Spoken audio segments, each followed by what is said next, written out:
Double slit experiment बहुत दिन से चल ही रहा है। ऑलरेडी काफ़ी ज़्यादा थ्योरी ऑफ क्या क्या पढ़ चुके हम लोग।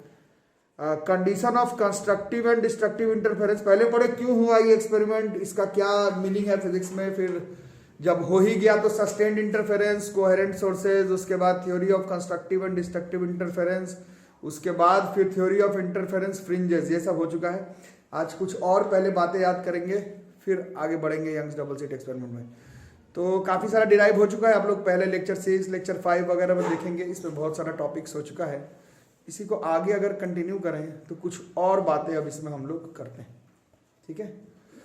तो कुछ और बातें क्या, तो कुछ और बातें कुछ इस तरह से कि क्या पढ़ रहे हो, ये जो वेव ऑप्टिक्स में पढ़ रहे हैं यंग्स डबल स्लिट एक्सपेरिमेंट, ये मैं 50 दिन से चिल्ला रहा हूँ कि आखिर ये साइंस के फील्ड में क्या इंपॉर्टेंस रखता है। ये सिर्फ ये एस्टेब्लिश करता है यंग्स डबल स्लिट एक्सपेरिमेंट बोलो या इंटरफेरेंस जो टॉपिक है, ये सिर्फ एक ही चीज को बता रहा है कि क्या लाइट का वेव थ्योरी, लाइट का वेव नेचर को बता रहा है Young's double slit experiment interference, ठीक है। ये पढ़े, समझ आ रहा है। बट अगर अभी तक अगर आप ध्यान से देखेंगे तो wave wave wave wave wave wave wave बहुत बार बोल रहे हो, बट वेव का किसी खास प्रॉपर्टी फॉर्मूला का इस्तेमाल अभी तक किए नहीं हो, ठीक है। थोड़ी सी और बातें हम लोग करने वाले हैं डबल स्लिट एक्सपेरिमेंट में। तो यहां से ये सोर्स था ना monochromatic source of light, 2 slit था, double slit monochromatic source of light था ना, और डबल स्लिट है, यहां से लाइट निकला, यहां से लाइट निकला, पी पर पहुंचा। पिछले 2 दिनों से पढ़ रहे हैं कि कंस्ट्रक्टिव कब होगा, डिस्ट्रक्टिव कब होगा। पिछले 2 दिनों से पढ़ रहे हैं कि सेंटर से कितने दूरी पर कंस्ट्रक्टिव बनेगा, कितने दूरी पर डिस्ट्रक्टिव बनेगा, ये सब प्रूफिंग, न्यूमेरिकल्स। और जो आपका कटा हुआ सिलेबस है इस बार का कोविड में, उसमें तो एकदम माइंड करके बताया है कि केवल इंटरफेरेंस फ्रिंजेस के बारे में ही पढ़ना है यंग्स डबल स्लिट एक्सपेरिमेंट में, जितना हो सके इंटरफेरेंस फ्रिंजेस के बारे में पढ़ना। बट बाकी बातें भी है, बिना उसको किए हुए यंग्स डबल स्लिट जो है वो वेरीफाई या खत्म नहीं हो पाएगा। तो देखो यहां से एक क्या निकला, बोलो जल्दी जल्दी, बैठने पर नहीं होगा। ये क्या है बाबा, बोलो ये क्या निकला यहां से, सोर्स ऑफ लाइट। तो ये यही निकला यहां से क्या निकला, लाइट का क्या, हाँ वेव ऑप्टिक्स का बात करो, लाइट का वेव निकला, पूरा इंटरफेरेंस पैटर्न कह रहा है कि वहां पे वेव निकल रहा है। तो वेव का इक्वेशन में पिछले 3 दिन से बोल रहा था कि थोड़ा सा 11th क्लास, थोड़ा सा 11th क्लास, थोड़ा सा 11th क्लास, थोड़ा सा 11th क्लास से एसएचएम पढ़ने के लिए मैं बोला था आप लोगों को, क्योंकि ये तुम लाइट का वेव थ्योरी पढ़ रहे हो, एक्चुअली में वेव के बारे में आपको 11th एसएचएम में ऑफिशियली पढ़ाएंगे। तो यहां से सोर्स, तो ये है स्लिट S1 से, फ्रॉम स्लिट S1 से जो वेव निकला, उस वेव को रिप्रेजेंट करने का इक्वेशन क्या होगा, ये 11th का मैं एसएचएम बोला था पढ़ के आने के लिए, वैसे हम लोग एसी चैप्टर में भी इस्तेमाल किए हैं। क्या होता है, सिंपल हार्मोनिक वेव को रिप्रेजेंट करने वाला सबसे सस्ता, सबसे बढ़िया इक्वेशन कौन सा होता है जो वेव को रिप्रेजेंट करे, ए साइन ओमेगा टी। तो वही करेंगे, दिस इज y1, y है ये वाला, this is displacement from mean position, this is a sine omega t, आ रहा है समझ में, ठीक है। और y2 ये भी तो वेव है, ये कितना बोलो, ये कितना हो जाएगा, बोलो जल्दी जल्दी बोलो, दिस इज a2 साइन, बोलो बैठने में नहीं होगा, +5, क्योंकि यही है दोनों के बीच में फेज डिफरेंस। 2 दिन से पढ़ा जा रहा है कि अगर इन दोनों के बीच में फेज डिफरेंस होगा ही नहीं, जो कि यहां पर नहीं होता है वो पॉइंट पर, तो वो तो सीधा ब्राइट ही बनेगा, है ना। फेज डिफरेंस होगा ही नहीं तो जो 2 दिन से पढ़ रहे हो उसका कोई मीनिंगलेस वाली बात हो जाएगी। तो दोनों के बीच फेज डिफरेंस है, 5 इसलिए लिखेंगे क्योंकि हमने सारा प्रूफिंग वगैरह जो अभी तक किया है उस पे 5 वर्ड लिया है, यहाँ पर फिर से लिख देंगे here 5 is the phase difference या फिर constant phase angle, phase difference बोलो या फिर constant phase angle between y1 and y2, ठीक है। पहला चीज तो ये हो गया, यहां तक कोई डाउट किसी को, ठीक है। अब आगे देखते हैं। अब अगर इसको वेव मान ही लियो, अगर इसको वेव मान ही लिए हो और वेव माने नहीं हो, Young's double slit experiment William Young दुनिया के महानतम साइंटिस्ट में से प्रूफ करके दिखाया कि वेव है, तो जब वेव है तो वेव का सुपरपोजिशन 9th क्लास में पहली बार पढ़ाया गया था, उसको भी यूज तो करना बनता है ना। दोनों सुपर इंपोज कर रहा है तभी ना एक जगह पे कंस्ट्रक्टिव एक जगह पे डिस्ट्रक्टिव हो रहा है, जिसको कि 2 दिन से आपको पढ़ाया गया है बहुत डिटेल्स में। तो उसी चीज को अगर बात करते हैं from super position of waves, पहले का नहीं देखा, पहले थोड़ा सा देख लो उसके बाद आगे बढ़ो। From super position of waves का अगर बात करेंगे तो जो रिजल्टेंट निकल के आया यहां पर जो टकराया y, this will B y1 plus y2, so this will B a1 sin omega t plus a2 sin omega t plus 5। ठीक है, सब लोग मैथ्स वाले लोग ही हैं क्लास में, तो यहां पर थोड़ा सा हमें तकलीफ नहीं करी। साइन ए प्लस बी का फॉर्मूला लगाएंगे, क्या होता है sine A cos B plus cos A sine B. थोड़ी सी ब्रैकेट खोलेंगे, थोड़ी सी, तो Y a1 sine omega T plus a2 sine omega T cos 5 plus a2 cos omega T sine 5। ठीक है, ये हो गया। ठीक है, तो इसको पहले घेर करके अभी रखो, पहले यहां तक लिख करके रखो, फिर आगे बताता हूं आगे इसमें क्या करना है।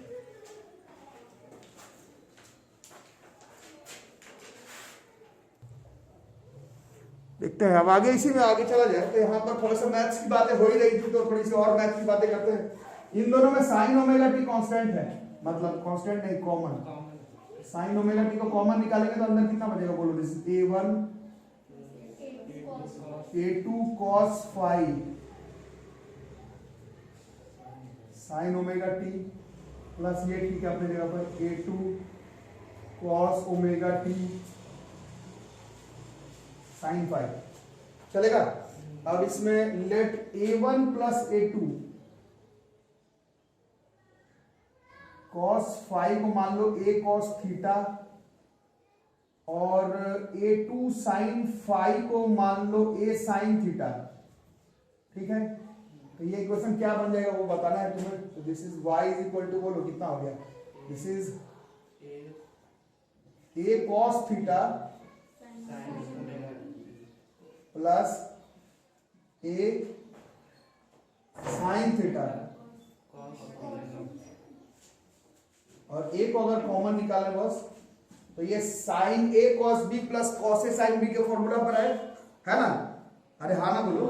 सो this will be y is equal to A sine omega T plus theta, ऐसा लिख सकते हैं।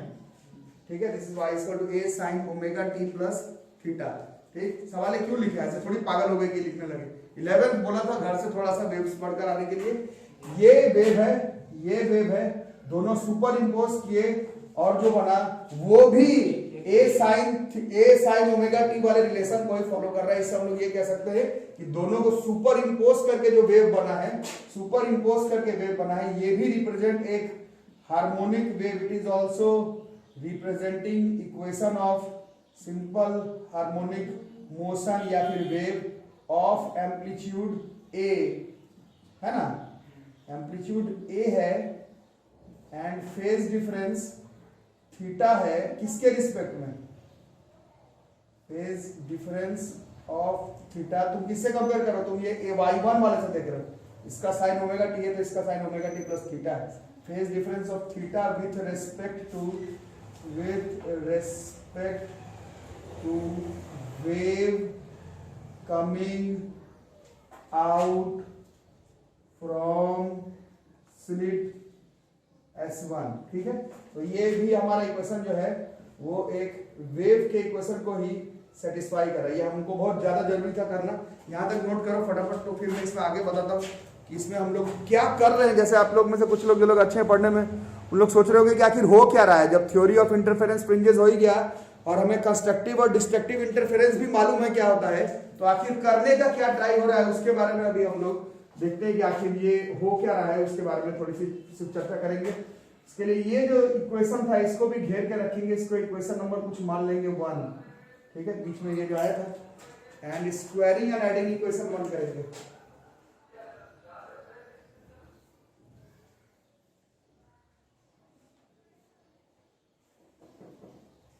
Squaring and adding equation 1। इस वाले इक्वेशन को स्क्वायरिंग एडिंग चल रहा है बच्चों। इस वाले इक्वेशन में थोड़ा बताओ, स्क्वायरिंग एंड एडिंग करना है। मैथ्स वाले हो तुम लोग, क्या क्या होगा स्क्वायरिंग एंड एडिंग?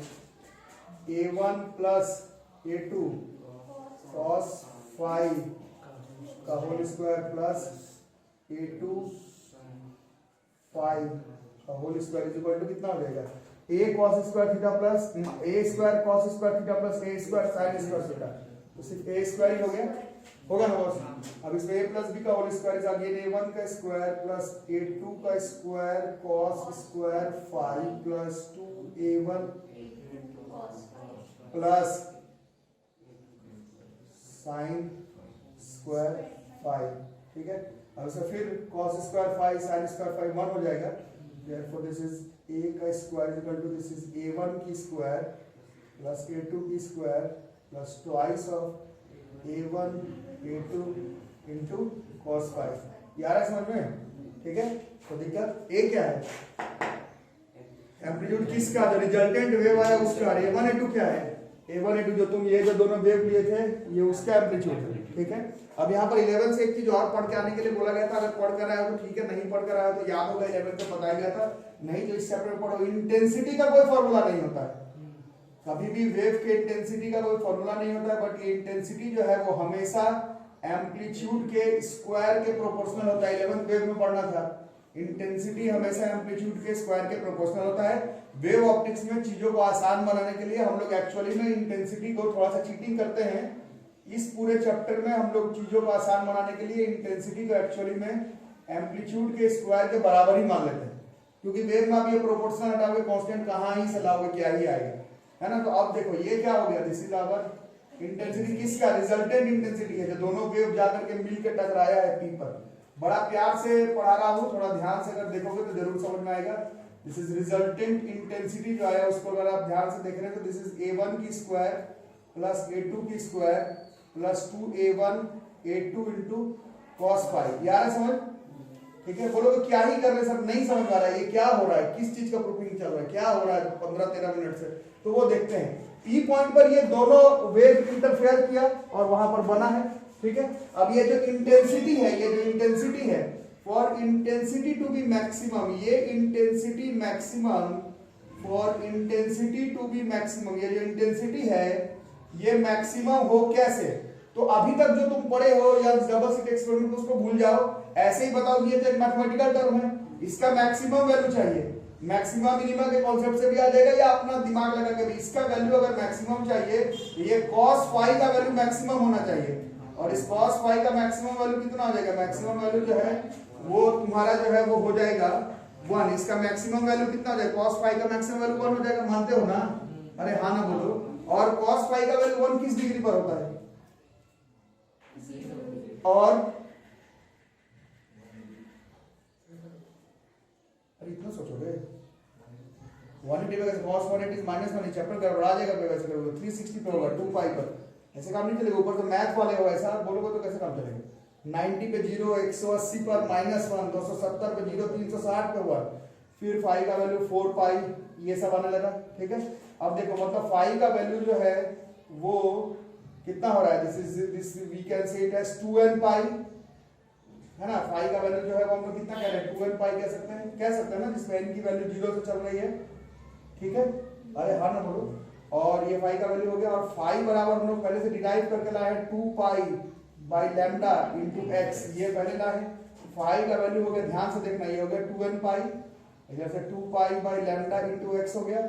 ये 2 पाई जो है वो कट गया, और x बराबर देखो कितना हो गया? n lambda. और इंटेंसिटी मैक्सिमम का मतलब वहां पर कौन सा स्पॉट बनेगा? इंटेंसिटी मैक्सिमम मतलब कौन सा स्पॉट बनेगा? इंटेंसिटी मैक्सिमम तो ब्राइट स्पॉट। ब्राइट स्पॉट मतलब कंडीशन फॉर कंस्ट्रक्टिव इंटरफेरेंस।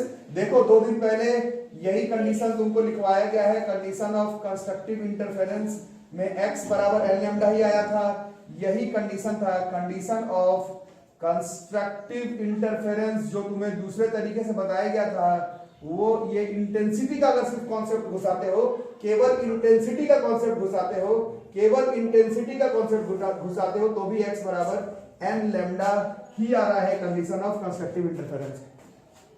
ठीक है, समझ आ रहा है। डिस्ट्रक्टिव के लिए खुद से थोड़ा सोच करके बताओ ताकि हमारा एक काम हो जाए। डिस्ट्रक्टिव के लिए थोड़ी सी बातें फिर से करना, डिस्ट्रक्टिव के लिए थोड़ी सी बातें, ठीक है। इसी टर्म पर इसका वैल्यू मिनिमम कब होगा? इंटेंसिटी हमारा इतना आया है, दिस इज a1 की स्क्वायर प्लस a2 की square plus 2a1 a2 cos phi. इसका वैल्यू मिनिमम कैसे होगा? 0 डिग्री cos 0 1 है। एक मिनट, क्या? हाँ, नहीं नहीं नहीं, 90 पर नहीं होगा, नहीं होगा, उस पर 0 आ जाएगा। ये मैथ का कॉन्सेप्ट चल रहा है, -1 सबसे मिनिमम चला जाएगा। यही तो बात है। ये हम लोग पहले दूसरे तरीके से किया, अब दूसरे तरीके से कर रहे हैं। यहाँ पर मिनिमम जो है वो 90 पर नहीं आएगा, 90 पर 0 हो जाएगा, ठीक है। For I to be minimum,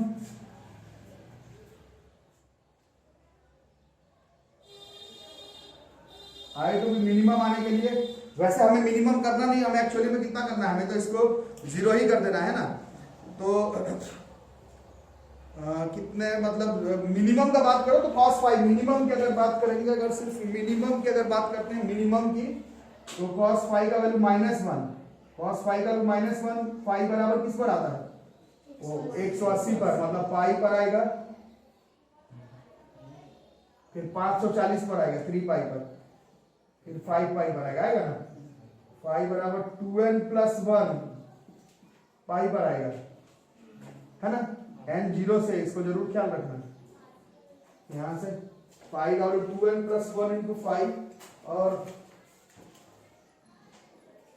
यहां से फिर फाई बराबर हमने पहले से पढ़ा है ये वाला, एस फाई बराबर 2 pi by lambda into x. तो यहां से x बराबर कितना हो गया? फाई की जगह पर 2n + 1 पाई, x बराबर कितना हो गया? ये फाई का वैल्यू 2n + 1 पाई, ये लैम्डा है ना, बाई नीचे 2 पाई, तो ये कट गया। तो this x = 2n + 1 lambda by 2, check करो, यही था, देख लो। This is our condition of destructive interference. तो ये condition for destructive interference 11, this is condition of destructive interference, condition of destructive interference. तो ये जो कॉन्सेप्ट आपने दूसरे तरीके से पढ़ा था, ये आप इंटेंसिटी का कॉन्सेप्ट लगाते हुए भी कर सकते हैं, ठीक है। तो इसमें मेरे से अक्सर अच्छे बच्चे लोग पूछने पर बोलते हैं कि ये जब आ ही गया था तो फिर से इसमें इतना मेहनत करके इसको लाके क्या होगा फायदा, ठीक है। तो वो मैं अभी बताता हूँ कि इतना करने पर ये फॉर्मूला डिराइव करते हैं, तो इससे हमें क्या लाभ होगा वो अभी बताते हैं। पहले इसको 2 से 3 मिनट में फटाफट नोट कर लिया जाए।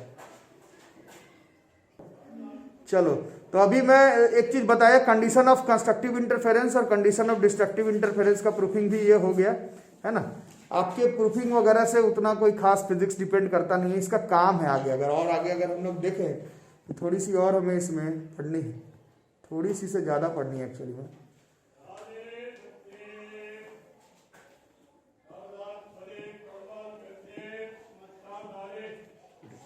चलो देखते हैं अब इसमें इंटेंसिटी का मैक्सिमम वैल्यू कितना हो गया? मैक्सिमम वैल्यू, इंटेंसिटी का मैक्सिमम वैल्यू बताओ। a1 का स्क्वायर बोलो, वैसे तो क्या ही होगा, प्लस a2 का स्क्वायर प्लस 2a1 a2। अगर हमें मालूम है कि a + b का होल स्क्वायर एक्चुअली में, तो दिस a1 + ये हो गया आई मैक्सिमम, इसको अलग से इक्वेशन 1, और आई मिनिमम ये कितना हो गया?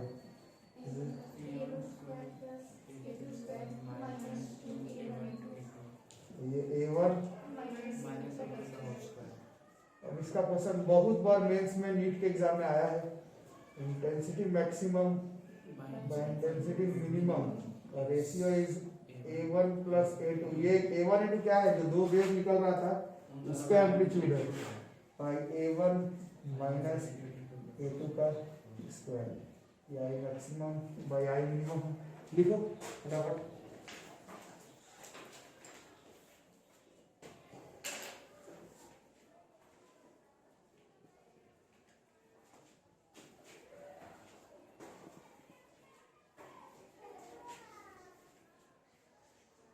लिख लिए?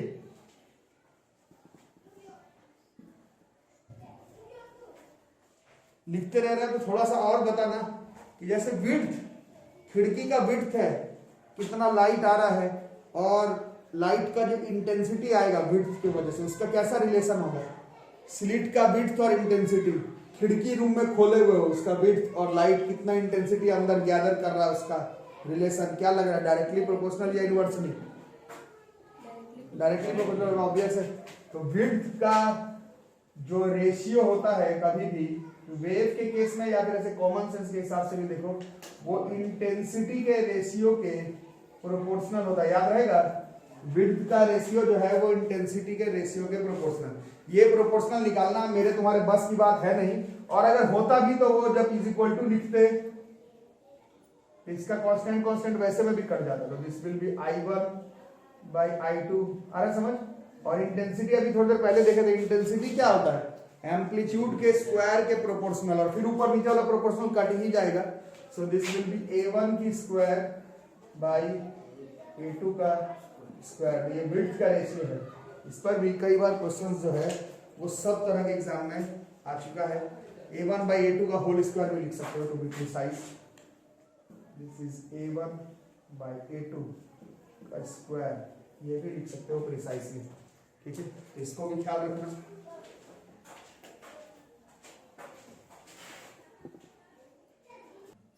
ठीक है, इतना सब आप लोग लिखे, मेरा तो बॉडी भर गया तो मैं तो मिटा रहा हूं, बट आपके कॉपी में सब होना चाहिए, है ना।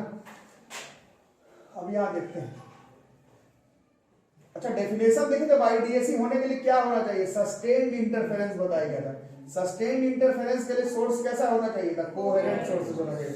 कोहेरेंट सोर्सेज ऐसे सोर्सेज को कहते हैं जिनका मोटा मोटी वेवलेंथ और एम्पलीट्यूड वो सेम होता है, और एक फेज डिफरेंस या तो सेम या कांस्टेंट फेज डिफरेंस हमेशा बना रहना चाहिए।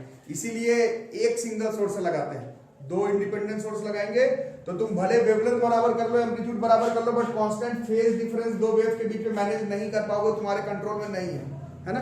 खैर मेरे को उससे मतलब नहीं है, मेरे को अभी मतलब यह है कि फॉर जनरली अगर बात करेंगे सस्टेन्ड इंटरफेरेंस जब हम लोग करते हैं, जब हम लोग सस्टेन्ड इंटरफेरेंस की बातें कर रहे हैं, जब हम लोग कोहेरेंट सोर्सेस का बातें कर रहे हैं, when we are talking about coherent sources, when we are talking about coherent sources, when we are talking about coherent sources, तो ये जो A1 A2 माने तो हो एक्चुअली में, ये देखो आपके प्रूफिंग में A1 A2 मतलब तुम कह रहे हो कि इस वेव का एम्पलीट्यूड अलग है और इस वेव का एम्पलीट्यूड अलग है, और पूरे प्रूफिंग में आपको बताया गया है कि इन दोनों के एम्पलीट्यूड में बहुत ज्यादा का डिफरेंस होगा, तो ठीक है इंटरफेरेंस तो होगा, बट जो तुम फॉर्मूला डिराइव करके ला रहे हो 3 दिन से वो सब यूज नहीं हो पाएगा। एक्चुअल कॉन्सेप्ट ये है कि ये मोटा मोटी दोनों का वैल्यू जो है वो ये सेम होने को है, ठीक है। तो इंटेंसिटी का भी आपको फॉर्मूला लिखे थे, रिजल्टेंट वाले का इंटेंसिटी क्या लिखे थे, A1 का स्क्वायर, तो ये A का स्क्वायर ही हो जाएगा, फिर A2 का स्क्वायर, वो A का स्क्वायर ही हो जाएगा, प्लस कितना आया था 2 आया था, A1 के जगह A ही हो गया, A2 के जगह फिर A ही हो गया, लेकिन cos पाई रह सकता है, ये 0 होगा ऐसा मैं कहां बोला, दोनों का एम्पलीट्यूड सेम, दोनों का वेवलेंथ मोटा मोटी सेम, फेज डिफरेंस या सेम तो भी 0 नहीं होगा, और या फिर एक कांस्टेंट फेज डिफरेंस बना रहना चाहिए, ये 0 होगा, ये कहां बोला, ठीक है। यही अगर 0 हो गया तो फिर ये YDAC में फिर बनेगा कैसे अलग अलग जगह पर, अगर ये फेज डिफरेंस ही नहीं है दोनों के बीच में। फाई बनता है, एम्पलीट्यूड सेम हो जाए मान सकता हूं, वेवलेंथ सेम हो जाए वो चलेगा, बट वो फाई ही अगर दोनों का सेम ही कर दिए तो फिर वो सिर्फ सेंटर वाला ब्राइट स्पॉट का ही बात करो, तो फिर इतना दिन से पढ़ाई जो है फेज डिफरेंस पाथ डिफरेंस वो तो फिर काम ही नहीं करेगा, फिर पढ़ोगे ही क्या, फिर इतना दिन से प्रूफिंग का कोई मतलब ही नहीं रहेगा, ठीक है। तो उस हिसाब से देखो कितना हो गया, intensity is this is 2a का स्क्वायर प्लस 2a का square cos phi, this is 2a का स्क्वायर कॉमन। अब थोड़ी मैथ की बातें होंगी, मैथ वाले लोग क्लास में है, 1 प्लस cos फाई, ये फॉर्मूला छुपा नहीं रह सकता, पूरा ITF में है, पूरा ट्रिग्नोमेट्री में है, लिमिट डेरिवेटिव में है, ये आते रहता है, फिर आ गया this is 1 plus cos phi is 2 cos square phi by 2, तो this is 4 times of a का square cos square phi by 2, यार समझ, ठीक है। तो this is intensity is equal to 4a का square into cos square into phi by 2, ठीक है। अब अगर मैक्सिमम वैल्यू का बात करो, अगर मैक्सिमम वैल्यू का बात करो, इस पूरे का मैक्सिमम वैल्यू कितना होगा, मैक्सिमम इंटेंसिटी कितना हो गया, मैक्सिमम इंटेंसिटी के लिए मैथमेटिकल कॉन्सेप्ट, इस पूरे का वैल्यू कॉस का सबसे बड़ा वैल्यू जो होता है वो 1 होता है। तो मैक्सिमम इंटेंसिटी हो गया 4a का स्क्वायर। इसको अगर मैक्सिमम इंटेंसिटी मान लो आई नॉट, ये आई बराबर कितना हो गया, this I is equal to, ये फॉर्मूला हो गया, this is I not cos square pi by 2। और इसी फॉर्मूले का इस्तेमाल करते हैं हम लोग इंटेंसिटी का क्वेश्चन। अभी तक आप जो क्वेश्चन बनाया वो फ्रिंज विड्थ का क्वेश्चन बनाया है, इंटेंसिटी का बात नहीं हुआ, ज्यादा कम, ज्यादा ब्राइट डार्क, ज्यादा, उसका बात नहीं हुआ। यहाँ पर इंटेंसिटी बराबर I not cos square pi by 2, इस फॉर्मूले का हम लोग यूज करेंगे। आई नॉट क्या है, मैक्सिमम इंटेंसिटी, ठीक है। इसमें हम लोग क्या करते हैं, थोड़ा सा फॉर्मूला को मैनिपुलेट करते हैं। किताब में आपका ऐसा दिया हुआ है, बट मैं थोड़ा पर्सनली इसको थोड़े अलग तरीके से लेता हूं, ये भी ठीक है। अदरवाइज आप मेरे से पढ़ रहे तो मेरे जैसा करो। ये देखो, ये है एम्पलीट्यूड का स्क्वायर, ए का स्क्वायर। एम्पलीट्यूड का स्क्वायर क्या होता है, किसका इंटेंसिटी, दूसरे वाले का भी, क्योंकि आपने तो A1 सेम माना है। तो ये ऐसे नहीं लिख करके, मतलब थोड़ा सा मैनिपुलेट कर रहे हैं, तुमको लिखना होगा तो ये भी लिख लेना, वैसे वीडियो में है। ये तो मैथमेटिकल बात हो गई, मैं थोड़े दूसरे तरीके से मैनिपुलेट करता हूं। एम्पलीट्यूड का स्क्वायर जो है वो आप लोग बता रहे इंटेंसिटी होगा किसका, दोनों वेव का। इसका जो एम्पलीट्यूड है मतलब मैक्सिमम, इसका भी उतना ही होगा। तो उस हिसाब से ये जो इंटेंसिटी बना, इंटेंसिटी ये हम लोग 4 times of I not cos square pi by 2, ये मेरे क्लास में ये चलता है। इसमें बस ये लिख लेना कि आई नॉट तुमने किसको माना है। अगर पूरा मैथमेटिकल वाला पूरे 4i क्या था, 4a स्क्वायर को अगर मैक्सिमम मान रहे हो तो तुम्हारा formula I not cos square pi by 2 हो जाएगा। अगर तुम a स्क्वायर को आई नॉट लिख रहे हो तो वो 4 I not cos square pi by 2 हो जाएगा। क्वेश्चन को बनाते समय इतना तो तुम्हें मालूम है, 12th क्लास में हो, इतने में पूरा आंसर गलत हो जाएगा। अगर आप थोड़ा सा भी क्वेश्चन बनाते समय गलत सेंस पर फॉर्मूला लगा दिए तो इससे रिलेटेड जो क्वेश्चन है वो गलत हो जाएगा। तो तुम देख लो क्या इस्तेमाल करने वाले हो। अगर एनसीईआरटी बुक का इस्तेमाल करूं तो 4 I not cos square pi by 2 लिखा हुआ है, बट ऐसे अगर तुम इधर उधर देखोगे तो cos square I not cos square pi by 2 भी फॉर्मूला दिया हुआ है, ठीक है। तो अगर समरी का बात करें, एक होता फॉर्मूला लिख दिए, क्या लिखे पता ही नहीं चला, उस हिसाब से नहीं। अगर ऐसे कॉन्सेप्ट अगर इस तरह से अगर थोड़ा सा सोच समझ करके अगर बताते हो तो इसका मतलब ये हो गया कि दो अलग अलग वेव यहां से चला, दोनों वेव का क्या सेम था, एम्पलीट्यूड सेम था, इंटेंसिटी भी सेम ही होगा क्योंकि एम्पलीट्यूड सेम है, तो कुछ उसका वैल्यू होगा ना। उसको कितना मान लिया हम लोग, आई नॉट। तो जो यहां पर जाकर के टकराया इसका जो इंटेंसिटी है that will be 4 I not cos square pi by 2, where phi is the phase difference between both the waves emerging out of slit S1 and S2, ठीक है। सिर्फ रटने से नहीं होगा, 4 I not cos square pi by 2 क्या derive किए हैं वो भी मालूम होना चाहिए, ठीक है। 9th क्लास में पहली बार वर्क डन बराबर fs cos थीटा बिना समझे वो याद कर लेते थे, fs cos थीटा। 11th पे जाने तब मालूम चला फोर्स और डिस्प्लेसमेंट का डॉट प्रोडक्ट करते हैं, fs cos थीटा होता है, theta is the angle between force vector and displacement vector. ये तो 11th में जाने, 9th में बस fs cos थीटा याद कर ली। इधर बस तुम ऐसे 4 I naught cos square pi by 2 याद करके जाओगे एग्जाम में तो इससे रिलेटेड क्वेश्चन गलत ही बना कर गया होगा। थोड़ा समझ लो आई नॉट क्या है, फाई क्या है, क्या डिराइव हुआ, उसके बाद इसका क्वेश्चन बनाना इजी रहेगा, ठीक है। तो लिख लो।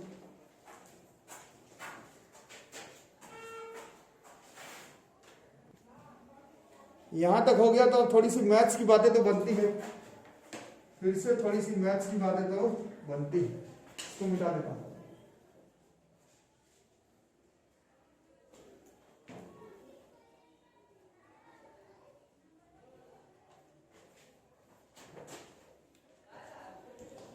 मैथ्स की बात है। फाई क्या था इसमें, फाई फेज डिफरेंस था, स्लिट S1 से जो वेव निकला और स्लिट S2 से जो वेव निकला उसके बारे में, ठीक है।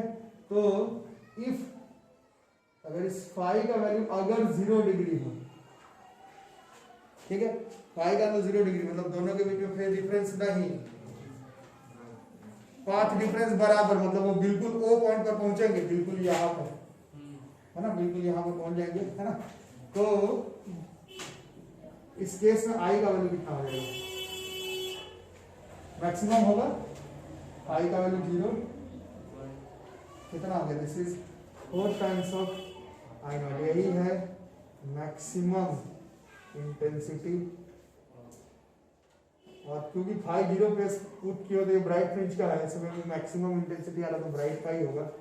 कंस्ट्रक्टिव इंटरफेरेंस बोलो, ब्राइट फ्रिंज बोलो, ऊपर से तुम ये जीरो पुट किए हो तो बिल्कुल सेंटर पर हो, है ना, मतलब ओ पॉइंट पर हो, ये इधर वाला पॉइंट, यहाँ पर जो इंटेंसिटी है वो 4 टाइम्स ऑफ आई नॉट हो गया। अब समरी बताओ, आंसर तो आते रहेगा। समरी बताओ, आई नॉट क्या था?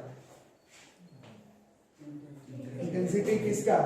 स्लिट S1 से जो पहला वाला वेव निकल रहा है और दूसरे वाले से जो निकल रहा है उसका भी आई नॉट था, दोनों जुड़ा तो इंटेंसिटी दोनों का जुड़ा तो कितना हो जाना चाहिए? ऐसे सोचोगे तो 2 आई नॉट होना चाहिए, but maximum intensity 2 I not नहीं होगा, वो 4 आई नॉट हो जाएगा, क्योंकि इंटेंसिटी वैसे में भी नहीं जुड़ता, एम्पलीट्यूड जुड़ता है, एम्पलीट्यूड का स्क्वायर इंटेंसिटी के बराबर होता है। जैसे चाहो वैसे याद कर सकते हो।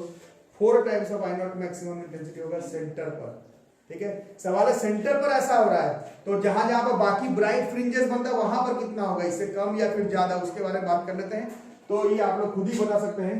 ये तो सेंटर पर बात हो गया, बट मैं अभी ब्राइट फ्रिंजेस में ही इंटरेस्टेड हूँ। ब्राइट फ्रिंजेस पर ही बातचीत चल रहा है, क्योंकि इंटेंसिटी निकाल रहे हो, ब्राइट फ्रिंजेस का ही बात चल रहा है। ब्राइट फ्रिंजेस में फाई का वैल्यू और क्या होता है? 0 के बाद ब्राइट फ्रिंजेस में फाई का वैल्यू 0 के बाद कितना होता था? पाई पर, पाई था ना, 2 पाई था, पाई पर कहां था? 2 पाई था, 2 पाई पे एक वेवलेंथ का अंतर, एक वेवलेंथ का अंतर, यहां से कहानी शुरू हुआ था। एक वेवलेंथ का अंतर तो क्रेस्ट के ऊपर क्रेस्ट ही आएगा, ट्रफ के ऊपर ट्रफ ही आएगा, और वो एक कंस्ट्रक्टिव इंटरफेरेंस बनेगा और ब्राइट फ्रिंज बनेगा। सारा चीज मिल गया, 3 दिन पहले पढ़े थे और आज अभी पढ़ रहे थे। तो 2 पाई अगर पुट करते इसी फॉर्मूला में तो आई बराबर कितना हो गया? 4 आई नॉट कॉस स्क्वायर, कितना हो गया ये? 2 पाई बाय 2 कितना हो गया? पाई। कॉस पाई होता तो -1 है, लेकिन स्क्वायर है तो ये फिर +1 हो गया, तो इंटेंसिटी दोबारा से 4 आई नॉट हो गया। इसका मतलब सिर्फ अगर इंटेंसिटी का बात करो तो सेंटर पर जितना इंटेंसिटी होगा वो हर ब्राइट फ्रिंजेस पर, वो हर ब्राइट फ्रिंजेस पर, वो हर ब्राइट फ्रिंजेस पर इंटेंसिटी ऑफ इसका प्रूफिंग आता है एग्जाम से लेकर के सब एग्जाम में लिखने के लिए। Intensity of bright fringes, intensity of bright fringes. परसों पढ़े थे कि फ्रिंज विड्थ बराबर होता है, परसों पढ़े थे कि फ्रिंज विड्थ बराबर होता है। आज ये पढ़ लो कि इंटेंसिटी ऑफ ब्राइट फ्रिंजेस जो है इज विल रिमेन सेम, और यही सिंगल स्लिट में पढ़े, ये सेम नहीं होता है। सिंगल स्लिट में ये कम होते हुए दिखता है आंख से भी एक्सपेरिमेंट करने पर, इसमें विल रिमेन सेम वाली बात है। हर ब्राइट फ्रिंजेस का इंटेंसिटी जो है वो 4 आई नॉट का ही बनेगा, ठीक है, समझ आ रहा है। अब इसको रिप्रेजेंट करता हुआ ग्राफ बहुत बार आ चुका है एग्जाम में, इसको रिप्रेजेंट करता हुआ ग्राफ बोर्ड्स के एग्जाम से लेकर के जेईई मेंस एडवांस नीट जो भी आप बात करते हैं, स्कूल एग्जामिनेशन में भी इसका ग्राफ कई बार आया है। यहाँ पर ये पूरा जो है वो कथा कहानी इसका खत्म हो जाता है। इतना चीज आपको याद कर लेना है। अच्छा, थोड़ा मैथमेटिकल मैनिपुलेशन होना चाहिए। ये जैसे इंटेंसिटी का फॉर्मूला लिखे, क्या लिखे अभी? a1 का स्क्वायर प्लस a2 का स्क्वायर। तो a1 का स्क्वायर तो एक्चुअली में i1 लिख सकते थे ना, इंटेंसिटी। ये i2, ये कितना हो जाएगा? 2 टाइम्स ऑफ रूट i1, नहीं रूट i2 cos फाई। क्या बोल रहे है ना? तो ये थोड़ा ये सब फॉर्मूला दिखे तो भौचक मत रह जाने की टीचर पढ़ाया नहीं, कोई दिक्कत नहीं है। एम्पलीट्यूड का स्क्वायर को इंटेंसिटी लिख के फॉर्मूला लगा सकते हैं, उसमें कोई दिक्कत। ये मैं नहीं कर रहा था अभी, बट याद आया कि ये भी फॉर्मूला नई किताब में लिखा हुआ दिखेगा। a1 है तो वो तो रूट i1 हो गया ना, a2 है तो रूट i2 हो गया। तो ये फॉर्मूला दिखे तो घबरा नहीं जाना है कि इतना पढ़े तो भी नया फॉर्मूला किताब में मिल रहा है, ऐसा मत समझ लेना, ठीक है। बाकी ये वाला ग्राफ बनाएंगे अभी, फेमस ग्राफ है, मैक्सिमम बार रिपीटेड है। इंटेंसिटी सेम होता है। जब सिंगल स्लिट पढ़ाऊंगा तो स्कूल एग्जाम का मेजर क्वेश्चन बनता है डबल स्लिट और सिंगल स्लिट एक्सपेरिमेंट, डिफ्रैक्शन और इंटरफेरेंस में मेन डिफरेंस है। जब डिफ्रैक्शन पढ़ाऊंगा तब देख लेना। अभी तो फिलहाल हमें मालूम चल रहा है कि इंटेंसिटी जो है वो ब्राइट एकदम सेंटर में बोलो चाहे कहीं का भी ब्राइट फ्रिंज बोल लो, उसका जो इंटेंसिटी है वो सेम आएगा, मैक्सिमम इंटेंसिटी, ठीक है। इसका ग्राफ इज लाइक दिस।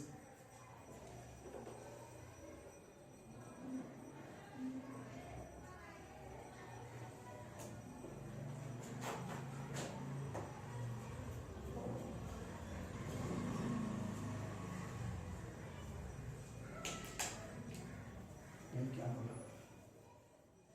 1 2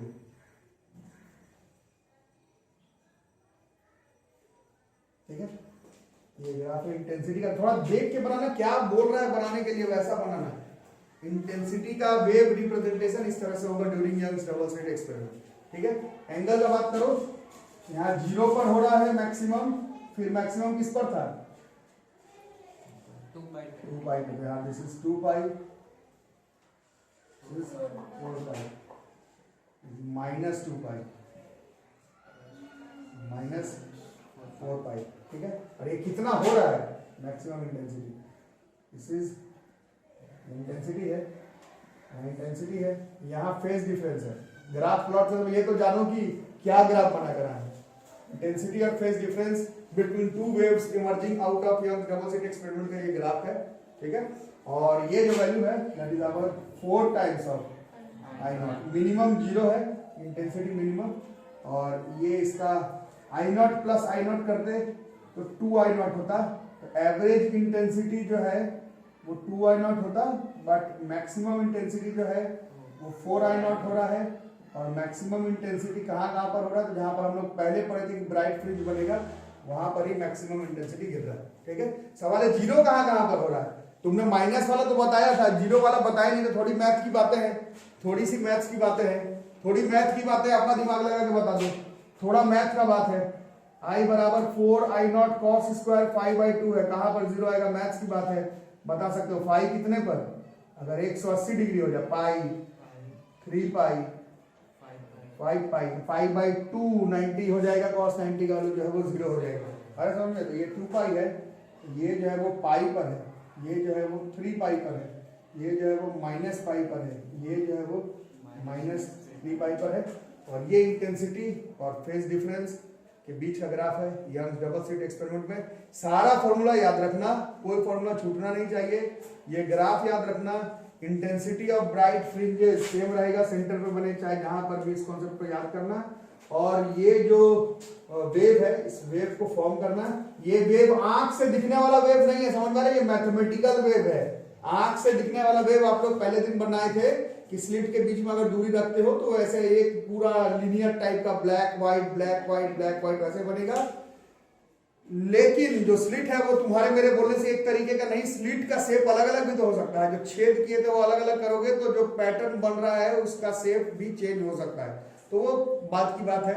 ये देख करके ऐसा नहीं बनेगा ब्राइट व्हाइट ब्लैक ब्लैक वाला नहीं है, ये इंटेंसिटी और फेज डिफरेंस के बीच में मैथमेटिकल प्लॉट ऑफ ग्राफ है।